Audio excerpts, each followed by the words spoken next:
2016 में उत्तराखंड कांग्रेस में हुई टूट ने पार्टी को ऐसा घाव दिया जिससे कांग्रेस अब तक उभर नहीं पाई है। जो नेता कांग्रेस को छोड़कर गए उनकी जगह अब तक भर नहीं पाई है। हरीश रावत अब भी सबसे प्रभावशाली नेता हैं, लेकिन उनकी उम्र और लगातार हार ने उनकी स्थिति को कमजोर किया है। यशपाल आर्य और उनके बेटे संजय आर्य दलित वोट बैंक को मजबूत करने की कोशिश कर रहे हैं। प्रीतम सिंह जैसे नेता सक्रिय हैं, लेकिन उन्हें व्यापक कद्दावर नेतृत्व का दर्जा नहीं मिलता। 2022 के विधानसभा चुनाव में कांग्रेस ने 19 सीटें तो जीती, जो बीजेपी से काफी कम रही। बीते दिनों राहुल गांधी ने कांग्रेस नेताओं की तुलना घोड़े से करते हुए कहा था कि कांग्रेस में 3 प्रकार के घोड़े हैं, रेस का घोड़ा, शादी का घोड़ा और लंगड़ा घोड़ा। जिसके बाद उत्तराखंड कांग्रेस में बहस छिड़ गई कि कौन रेस का घोड़ा है, कौन शादी का घोड़ा और कौन लंगड़ा घोड़ा है। यहाँ तक कि कांग्रेस के विधायक हरीश धामी ने कांग्रेस के वरिष्ठ नेता हरक सिंह रावत को ही लंगड़ा घोड़ा बता दिया। जिसके बाद बीजेपी के प्रदेश अध्यक्ष महेंद्र भट्ट ने कहा कि कांग्रेस के अंदर लंगड़े घोड़े की क्लास शुरू हो चुकी है। कांग्रेस के अंदर लंगड़े घोड़े की कमी नहीं है और जो अच्छे दौड़ने वाले घोड़े थे वो हमारे साथ आ गए हैं। महेंद्र भट्ट ने कहा है कि हम अब भी कांग्रेस के अंदर और भी अच्छे घोड़े की तलाश कर रहे हैं। उन्हें हम पार्टी से जोड़ने का काम करेंगे और 2027 के विधानसभा चुनाव में भी भारी मतों से जीत हासिल करेंगे। कि कांग्रेस के अंदर लंगड़े घोड़ों की तलाश प्रारंभ हो गई है। अब हरीश रावत जी बता रहे हैं, कुछ दिन बाद दूसरे जी बताएंगे। बहुत से लंगड़े घोड़े हैं, इसके कारण तो कांग्रेस की हालत है। और जो अच्छे घोड़े थे दौड़ने वाले वो हमारे साथ हैं।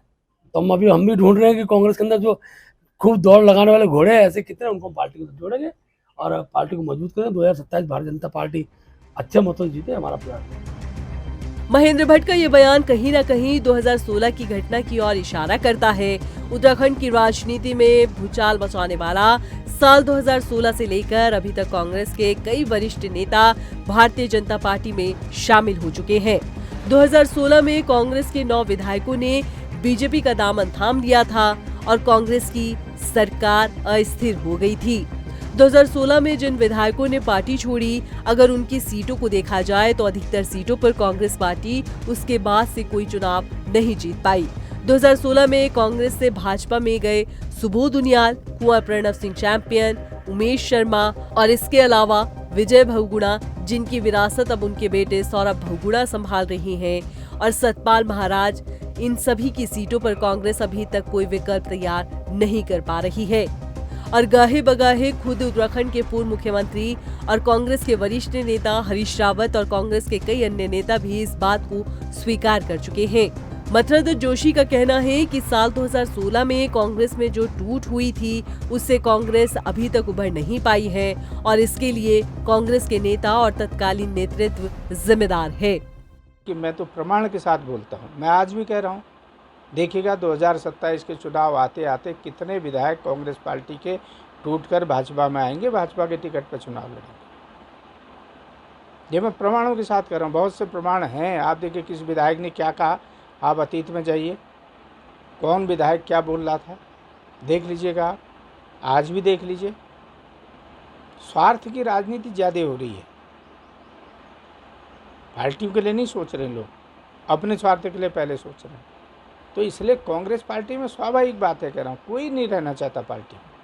अंदर खाने बहुत दुखी हैं, क्योंकि केंद्रीय नेतृत्व अक्षम नेतृत्व है, केंद्र का निर्णय लेने की क्षमता नहीं है। आप इसी प्रदेश में देख लीजिए ना, प्रभारी कितने दिन यहाँ आई है, क्या काम यहाँ पर हुआ है। क्योंकि बड़े नेता अपने स्वार्थ की पूर्ति के लिए, उनकी महत्वाकांक्षाएं, मैंने इसलिए कहा ना, हमारी शुभकामनाएं, न वो 27 में मुख्यमंत्री बन पाएंगे न 32 में बन पाएंगे। 32 तक पार्टी का कोई भविष्य नहीं है इस पार्टी का।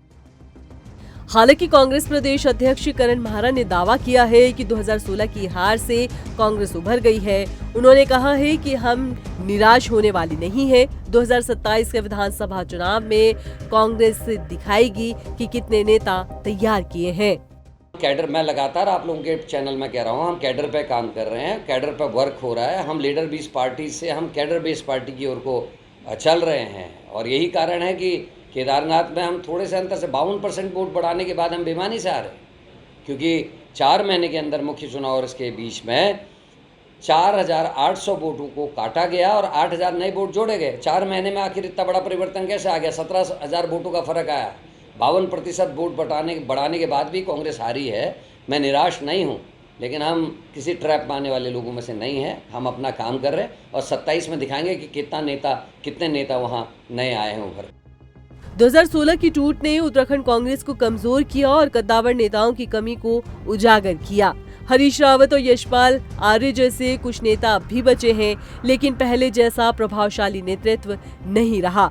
गुटबाजी और संगठनात्मक कमजोरी और बीजेपी की मजबूत स्थिति ने इस कमी को और गहरा किया है। पार्टी को नए और करिश्माई नेताओं को उभारने की जरूरत है ताकि 2027 के विधानसभा चुनाव में बेहतर प्रदर्शन हो सके।